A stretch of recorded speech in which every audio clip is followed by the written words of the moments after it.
नमस्कार, जय माता दी, राधे राधे, जय श्री राम। वर्ग 3 में एग्जाम से पहले की रणनीति।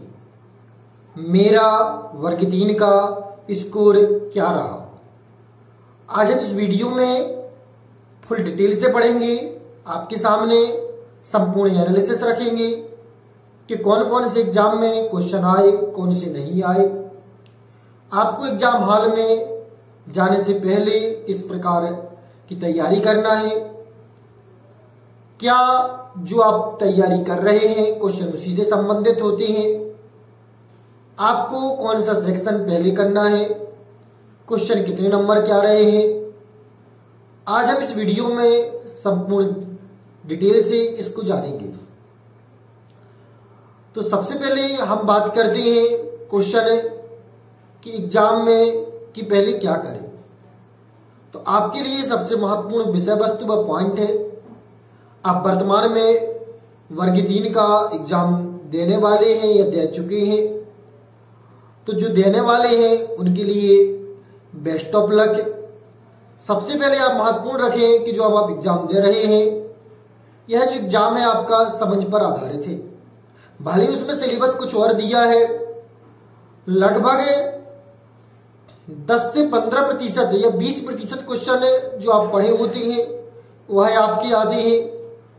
इसके बाद 10 से 20% क्वेश्चन बहुत से बहुत सरल आते हैं। आप एक नजर में देखकर ही उसे बता देंगे किसका आंसर ये होगा। लेकिन इसके बाद जो आपका एग्जाम का लेवल है, ये तो नहीं कह सकते कि कठिन है, मॉडरेट है, सरल है, क्योंकि हर व्यक्ति के लिए इसके एग्जाम का लेवल हर मायने से अलग अलग है। किसी के लिए एग्जाम बहुत कठिन है जिसके अंक अच्छे नहीं आए, किसी के लिए जिसके एग्जाम में अंक ठीक ठाक आए उसके लिए मॉडरेट है, और किसी के लिए सरल है। हाँ, इतना जरूर कहेंगे कि एग्जाम स्टैंडर्ड क्वालिटी का है। एग्जाम का पैटर्न जो क्वेश्चन है, यदि वही एग्जाम हॉल से बाहर क्वेश्चन मिले तो आसानी से हर व्यक्ति अच्छे से अच्छे अंक कंप्लीट कर सकता है। लेकिन एग्जाम हॉल में उसकी जो भाषा है प्रश्नों की, वह समझना, कम समय में उसे एक्सप्लेन करना, उसका आंसर देना कहा जाए, तो वह थोड़ा कहीं ना कहीं हर व्यक्ति के साथ अंक के साथ छेड़खानी कर रही है। अब आपको एग्जाम में जाने से पहले कौन कौन से टॉपिक पढ़ना है, तो देखिए वर्तमान में त्रिकोणमिति से सवाल आ रहे हैं।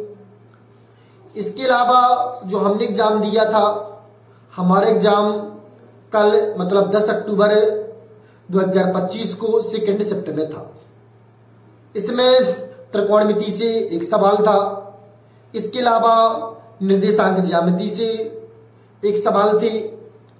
इसके अलावा जो आपके सवाल थे, 5 नंबर का पैसेज था, 10 नंबर की इंग्लिश में, हिंदी में ग्रामर थी। इसी प्रकार 5 नंबर का पैसेज इंग्लिश में था और 10 नंबर की ग्रामर थी। साथ ही साथ आपका जो इंग्लिश का पेपर है, कुछ 1 या 2 क्वेश्चन आउट ऑफ सिलेबस भी थी, जो जिक्र नहीं किए गए थे वो भी थी, क्योंकि इसका जो आपके हिंदी और इंग्लिश क्लास 12th में इसकी आनी थी। इसी प्रकार बात करें, एक मौलिक सर्वनाम करके क्वेश्चन आया था। कुछ हिंदी में भी ऐसे क्वेश्चन आ रहे हैं, संज्ञा सर्वनाम छाटना, पार्ट ऑफ स्पीच में डिवाइड करना, कि जो आउट ऑफ से स्टैंडर्ड थी। कुछ शब्द तो हिंदी में ऐसे भी थे, जैसे मौलिक सर्वनाम को देखना, ये पहली बार शब्द सुनी थी। तो कहा जाए तो पेपर हमारे लिए जिस लेवल का पेपर विचार वर्ग 3 में किया गया है उससे स्टैंडर्ड है। बात करें कि इसके अलावा मैथ का सिलेबस क्या था, तो मैथ के लगभग 10 क्वेश्चन सामान्य है और 10 में से 5 क्वेश्चन आपके आउट ऑफ स्टैंडर्ड है, मेरे अनुसार बहुत कठिन है, और 2 या 3 क्वेश्चन हर एग्जाम में गलत जा रहे हैं। मतलब वह क्वेश्चन के आंसर ही गलत होते, जिससे कि छात्र आपत्ति लगाएंगे। आपत्ति लगाने पर उससे कुछ राशि एकत्रित करके यशवी उसको सजोकर रखेगी, क्योंकि हर एग्जाम का लेवल यही है, 10 से 12 क्वेश्चन गलत कर दो, 10 से 12 क्वेश्चन पर छात्रों से आपत्ति ले लो, उससे जो एग्जाम की पैसे एकत्रित होंगे उनसे उसको एकत्रित करके रख लो। तो मैथ में भी अभी तक जो एग्जाम जितनी शिफ्ट, हमारे शिफ्ट में लगभग एक क्वेश्चन तो सॉलिड है कि वो गलत है। इसके अलावा 2 या 3 क्वेश्चन और थे जिनका आंसर नहीं आ रहा था, हो सकता है कि वो गलत हो सही हो, ये कुछ नहीं अभी कह सकते हैं क्योंकि अभी उसका क्वेश्चन हमारे पास है नहीं है माइंड में। अभी नहीं कह सकते कि जो अदर कैंडिडेट कह देते कि ये क्वेश्चन था, ये क्वेश्चन था, क्योंकि एग्जाम हॉल का वो इस प्रकार का माहौल होता है कि क्वेश्चन याद कर पाना बहुत कठिन होता है, क्योंकि पूरा फोकस उस टाइम पर, हाँ अपन यही बता सकते हैं कि इस टॉपिक से क्वेश्चन था, लेकिन क्वेश्चन टू को अभी बता पाना संभव नहीं है। जो क्वेश्चन बता रहे हैं शायद हो सकता है कि वो क्वेश्चन याद करने को मिस गए हो। हाँ, टॉपिक में हिंदी और इंग्लिश गणित हम आपको बता चुके हैं। इसके बाद आप बात करें विज्ञान की, तो विज्ञान की 10 नंबर के क्वेश्चन सामान्य थी, 10 नंबर के क्वेश्चन मॉडरेट थी और 10 नंबर के क्वेश्चन आउट ऑफ स्टैंडर्ड थी। विज्ञान में आपका हाइड्रोकार्बन से कोई क्वेश्चन हमारे में नहीं मिला था। इसके अलावा आवर्त सारणी से कोई क्वेश्चन नहीं था। इसके अलावा और क्वेश्चन थे किस टॉपिक से, ये तो क्वेश्चन नहीं थे। क्वेश्चन आपका एसआई मात्रक से संबंधित एक था और एक 2 अंकित क्वेश्चन थे और लगभग इस प्रकार के क्वेश्चन थे। अब बात करें सोशल साइंस की, तो सोशल साइंस से इकोनॉमिक्स से क्वेश्चन नहीं मिले हैं और कुछ क्वेश्चन शायद एक क्वेश्चन G20 से था और इसके अलावा G20 से एक क्वेश्चन था। हाँ, लेकिन यह है कि हिस्ट्री जो थी आपकी मॉडरेट थी।